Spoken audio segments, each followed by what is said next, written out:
You all to my channel tailoring Guru. आज हम सीखेंगे कि बेसिक बॉडीज़ को कैसे कट किया जाता है। तो चलिए शुरू करते हैं। सबसे पहले उसके लिए हमें कुछ मेजरमेंट्स चाहिए होंगे। जो इसके लिए बेसिक मेजरमेंट्स चाहिए होते हैं वो मैं आपको स्क्रीन के ऊपर ये लगा के दे रहा हूँ ताकि आपको पता चल सके। तो चलिए शुरू करते हैं। अभी सबसे पहला जो हमें बेसिक मेजरमेंट चाहिए होता है वो हमें चाहिए होता है तीरा। इस केस में हमारे पास है 16 इंच, जिसे हम शोल्डर टू शोल्डर भी बोल देते हैं। ऊपर से हम 1 से 1.5 इंच का गैप रखेंगे ताकि आपकी ऊपर से मार्जिन भी बाद में कट होना है और बाद में इसके जो अनइवन पार्ट होता है वो भी स्ट्रेट हो जाएगा। स्केल को आप इस तरह से यूज़ करेंगे। ये आप पहले मैंने इसको आराम से बिछा के रखा हुआ है, तो आप इसको इस तरह से देख सकते हैं। इस लाइन को, स्केल की स्ट्रेट लाइन को आपको इसके साथ मैच करना है ताकि आपकी ये लाइन जो है स्ट्रेट हो जाए। इस तरह से आपकी स्ट्रेट लाइन हो गई। इसके बाद आपको जो सबसे पहला मेजरमेंट चाहिए वो है तीरा, जो इस केस में हमारे पास है 8 इंचेस, जो हमने इस तरह से लगा दिया। उसके बाद जो नेक्स्ट होता है वो हम यहाँ से शोल्डर को क्योंकि हमारे शोल्डर झुके हुए होते हैं हल्के से, तो इसलिए हमको यहाँ पर थोड़ा सा स्लूप देना होता है, जो हम यहाँ पर डालते हैं 0.25 इंच। इसके बाद जो हमें नेक्स्ट मेजरमेंट चाहिए होता है वो है शोल्डर, जो हमारे केस में है 5.5 इंच। ये हमारा 5.5 इंच आ गया। इसके बाद हम इन दोनों को आपस में मिला देंगे। इसके लिए आप चाहे तो शेप स्केल भी यूज़ कर सकते हैं और कोई भी स्केल यूज़ कर सकते हैं, इसमें कोई डिफ़िकल्टी की बात नहीं है।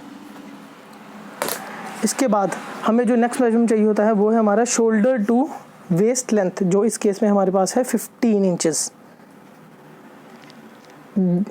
उसके बाद हमें जो नेक्स्ट मेजरमेंट चाहिए होता है वो है हमारा शोल्डर टू बस्ट पॉइंट, जो हमारे पास ऑलरेडी 9.5 इंचेस पे है। तो अब हम इन लाइंस को सीधा कर देंगे।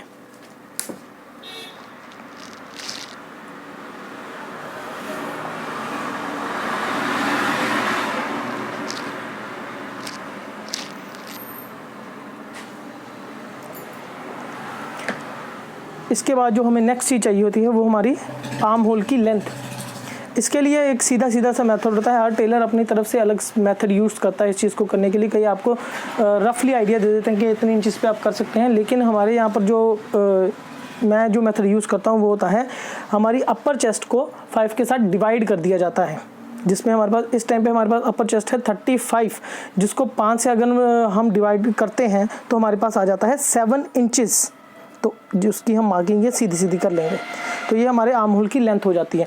इसके बाद हमारे जो नेक्स्ट मेजरमेंट चाहिए होता है वो होता है हमारे फ्रंट तीरा। ये जो हमारे पास 7 इंचेस का आर्म होल आया है, इसको हम 1/3 करेंगे। इसका 1/3 होता है 2.5 से 1 पॉइंट कम। तो इसकी मार्किंग हम यहाँ पे लगा लेते हैं। सीधा आ गया। अब हमारे पास फ्रंट तीरे का मेजरमेंट हम चेक करते हैं। फ्रंट तीरे का मेजरमेंट हमारा 14 आ रहा है, तो 14 यहाँ पर 14 आ गया, तो हम इसको एज इट इज़ मार्क कर लेंगे। तो ये हमारा फर्स्ट मार्क आ गया। इसके बाद हम अपर चेस्ट देखेंगे, हमारी 35 है, इसमें हम 3 इंचेस का ईज ऐड करेंगे, जो हो जाता है 38 इंच, जो हमारा मेजरमेंट टेप में आएगा 9.5। इसके बाद चेस्ट की मार्किंग लगेगी, वो है 36 इंच में हम 3 इंच का मार्जिन इसमें भी ऐड करेंगे, तो ये हो जाएगा 39 इंचेस। 39 इंचेस हमारा हो जाता है, तो ये हमारा 9.25 इंच आ जाएगा मेजरमेंट टेप में। ये 1/4 ले रहे हैं हम, तो इसको हम हल्का सा मैच कर देंगे। इसके बाद हम इस पॉइंट्स को आपस में मिला देंगे, जिसके लिए आप रेगुलर अपने हाथों से भी कर्व दे सकते हैं या फिर इस स्केल का यूज़ भी कर सकते हैं। फ्रेंच कर्व कहते हैं इसको।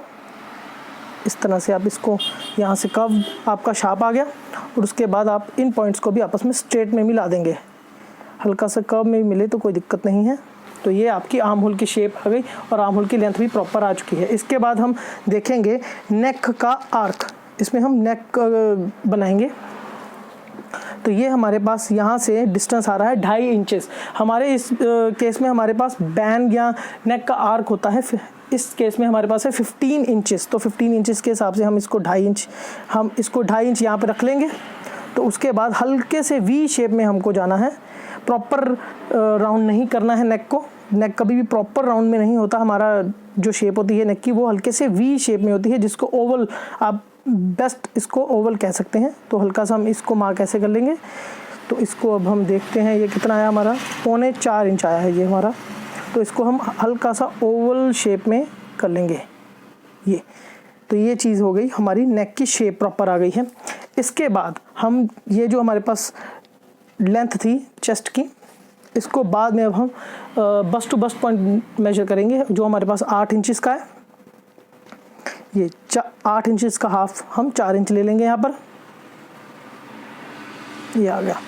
तो यहाँ से भी अब हम 8 इंच का हाफ इंच 4 इंच लेंगे, ये हो गया। अब हम इसको सीधा मिला देंगे।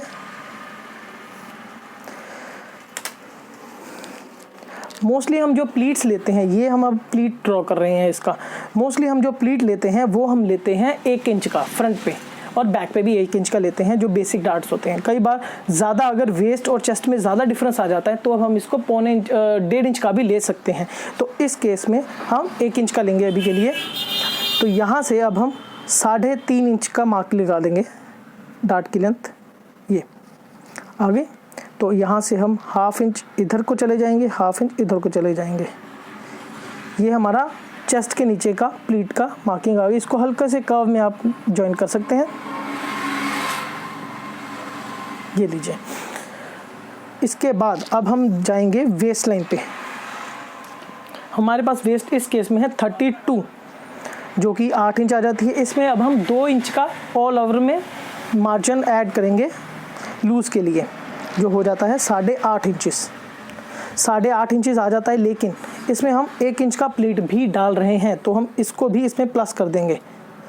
ये 1 इंच आगे आ जाएगा, ये हमारा ये चीज़ आ गई। अब हम इन दोनों को आपस में मिला देंगे, ये। इसके बाद अब हमें जो नेक्स्ट चीज़ चाहिए होगा वो हमें चाहिए shoulder to hip line, shoulder to hip line की लेंथ, जो कि हमारे पास इस केस में है 25 इंचेस। ये देखिए, ये 25 इंचेस को हमें बाद में हम इसको भी स्ट्रेट करके मिला देंगे।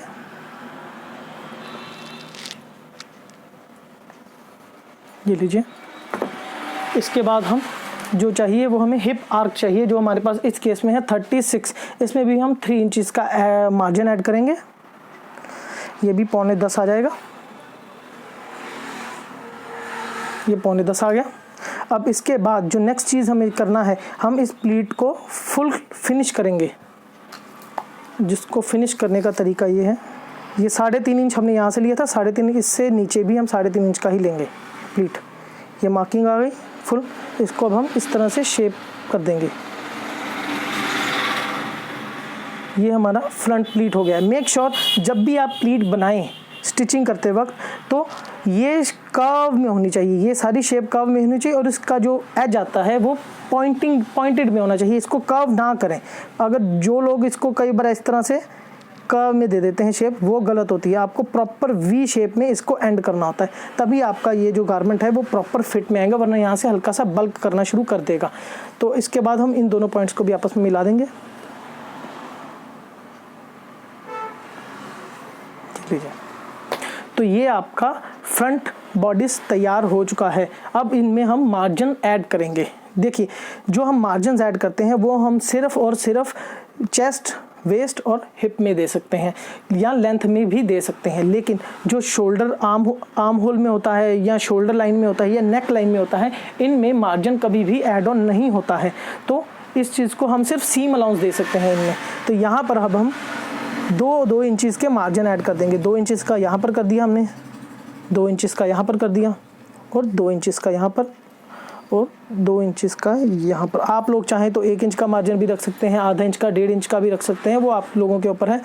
लेकिन जितना ज़्यादा मार्जिन रखेंगे वो साइड से फिटिंग हल्की सी स्ट्रेट होनी शुरू हो जाती है। तो उस केस में आप मैक्सिमम 2 इंच का ही मार्जिन रखें किसी भी गारमेंट में, और कम से कम आप आधे इंच का तो रखें ही रखें, क्योंकि वो साइड में सीम अलाउंस जाना होता है। तो यहाँ से अब हम हाफ इंच शोल्डर में मार्जिन ऐड करेंगे।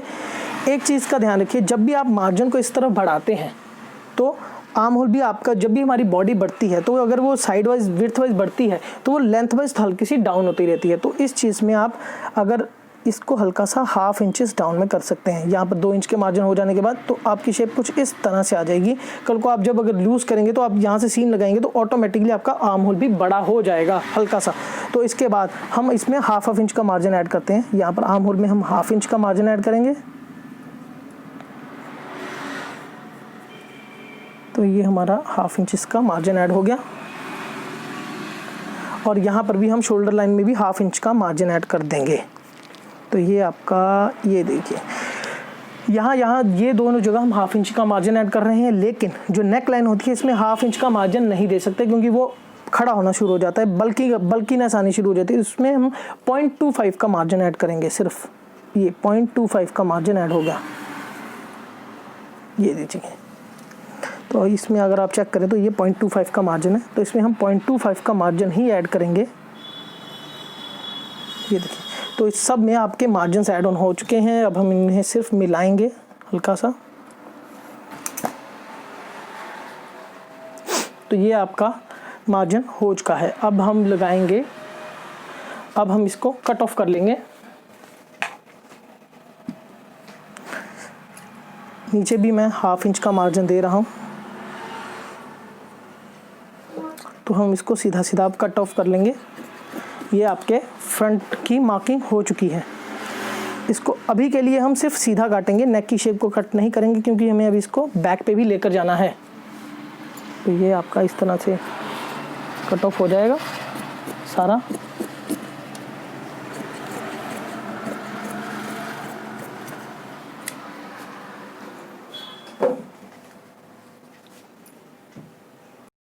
अगर आप लोगों ने अभी तक वीडियो को लाइक नहीं किया है तो लाइक के बटन को दबाकर वीडियो को लाइक कर सकते हैं। सब्सक्राइब के बटन को दबाकर आप चैनल को सब्सक्राइब भी कर सकते हैं। बेल आइकन में पर्सनलाइज की जगह ऑल को दबाकर आप सभी वीडियो के नोटिफिकेशन भी पा सकते हैं। तो चलिए अब हम दोस्तों बैक कट करने जा रहे हैं। ये हमारा बैक का फैब्रिक हो गया। ये हमारा फ्रंट है जो हमने अभी भी कट किया था। इसको अब हम एज इट इज़ ऊपर रख देंगे इसके, और मेक श्योर आप ये चीज़ थोड़ा सा इक्वली में मिला लें, ताकि अगर ये आगे पीछे होगा तो आपका बैक उतना ही बड़ा या छोटा बनेगा। ठीक है, तो फ्रंट और बैक में जो मेजर डिफरेंस होता है वो सिर्फ और सिर्फ नेक का और आर्म होल का रखा जाता है। इसके लिए अब हम बैक की तीरे की विड्थ हम देखेंगे। सबसे पहले क्या है हमारे पास, वो हमारे पास है 15 इंच। ये 7.5 और 15, इसमें हम 1/2 इंच का ईज ऐड करेंगे, ताकि क्योंकि शोल्डर्स को कई बार आगे की तरफ मूव करना होता है, तो उसमें 1/2 इंच की ईज एक जेन्युइन चीज़ रहती है देने के लिए। और इसमें 1/2 इंच का मार्जिन भी ऐड हो जाएगा। अब ये 1/2 इंच का सीम अलाउंस और ये 1/2 इंच का हमने ईज ऐड कर दिया, तो ये हमारी फाइनल आ गया। तो इसके बाद हमारे पास जो ये चेस्ट का निशान था, मार्किंग हमें ऐसे ही रखेंगे, नीचे वाली मार्किंग भी इसी तरह से रखेंगे, और शोल्डर लाइन भी वहीं की वहीं ही रहेगी। तो ये चीज़ ऐसे आ गई। इसके बाद हम इनको आपस में मिला लेंगे। ये देखिए, ये जो मार्किंग है ये इस तरह से कुछ आएगी, और इसके बाद हम इसको भी आपस में मिला देते हैं। ये आपकी बैक की मार्किंग आ गई। और अब हम फ्रंट के नेक को कट कर लेंगे हल्का सा, प्रॉपर अपनी जगह पर, और साथ ही हम इसको प्रॉपर सीध में करेंगे। इसको सीधा यहाँ पर ले आएंगे लाइन को। बैक के नेक की शेप हम ज़्यादा नहीं देते हैं, सिर्फ और सिर्फ 0.25 का रख के हल्का सा कर्व दे देते हैं यहाँ पर बेसिक बॉडीज़ में। ये आपका बेसिक बॉडीज़ का मार्जिन हो चुका है। अब हम इसको हल्का सा कट ऑफ कर लेंगे, ये देखिए। और ये आपका बेसिक बॉडीज़ तैयार हो चुका है, फ्रंट एंड बैक बोथ। जो आपने ये पिंक मार्किंग्स हैं ये बैक के लिए हैं, यहाँ पर, और यहाँ पर जो ब्लू मार्किंग्स हैं वो फ्रंट के लिए। बाकी सारे का सारा पैटर्न फ्रंट और बैक के लिए एक समान रहता है, बिल्कुल इक्वल रहता है। आपको प्लीट्स भी सेम पोजीशन पर यही रहेंगे, इसी स्टाइल के रहेंगे। प्लीट्स में ये हो सकता है कि आप ये मैक्सिमम की जो हम प्लीट्स की लेंथ रखते हैं वो हम 7.5 इंच रखते हैं, 7.5 इंच रखते हैं। ये हमारी बॉडीज़ थोड़ी छोटी है इसलिए मैंने इसको 7 इंच का रखा है। मोस्टली जो हम प्लीट्स रखते हैं वो 7.5 का रखते हैं, जो अगर बॉडी से कोई लेंथ कोई 16 के नियर बाय हो तो, और अगर उससे भी लंबी हो जाए तो आपकी जो मैक्सिमम से मैक्सिमम प्लीट का साइज़ होता है वो 9.5 इंचेस के पास जा सकता है, जो कि बहुत ही हैवी और मोटी लेडीज़ के लिए रखा जाता है। इसीलिए हम ये हमारा कोई एवरेज साइज़ था इसलिए हमने इसको 7 इंचेस पे रखा है। आप इसको 7.5 पर भी कर सकते हैं। तो उसमें सिर्फ डिफरेंस ये आएगा कि ये 3.5 की जगह 4.25 इंचेस पे सेंटर पॉइंट आ जाएगा और उसके बाद 4.25 इंचेस नीचे फिर से चला जाएगा। तो ये हमारा टोटल 7.5 इंच हो जाएगा। बाकी शेप एज इट इज़ ही रहेगी। प्लीट आप 1/2 इंच का ही रखेंगे। इसको बैक पे भी सेम ट्रेस कर लें तो आपके टोटल 4 प्लीट्स हो जाएंगे। 2 आपके फ्रंट पे आ जाएंगे, 2 आपके बैक पे आ जाएंगे। तो इस तरह से ये आपका पैटर्न पूरा कंप्लीट होता है। अब तो हम इस पैटर्न को कट भी कर सकते हैं। बैक को ये लिखिए, तो इस तरह से आपका विद मार्जिन कट हो चुका है पैटर्न। ये कीजिए दोस्तों, मैं आप लोगों को एक चीज़ बताना चाहता हूँ कि आप इन पैटर्न्स के साथ सीधा किसी भी सूट पे अप्लाई नहीं कर सकते। हाँ, अगर आप चाहें तो इस पैटर्न को सीधा सीधा अप्लाई करके बैन नेक बना सकते हैं या कॉलर नेक की कोई शर्ट बना सकते हैं या सूट बना सकते हैं। लेकिन अगर आप चाहें कि आप अगर डीप नेक वाली कोई ड्रेस बनाएं या डीप नेक वाली कोई सूट बनाना चाहें तो आप डायरेक्टली इस पैटर्न के साथ नहीं बना सकते। हाँ, लेकिन हम इनमें थोड़ा सा करेक्शन करके, थोड़ी सी ऑल्ट्रेशन करके इस पैटर्न को अडेप्ट करके आगे इसके लिए अलग अलग ड्रेसेस बना सकते हैं। वो मैं आपको आने वाली वीडियोस में बताता रहूँगा। दोस्तों, आज हमारी वीडियो खत्म होती है, तो अब हम मिलेंगे नेक्स्ट वीडियो में। जय हिंद, वंदे मातरम।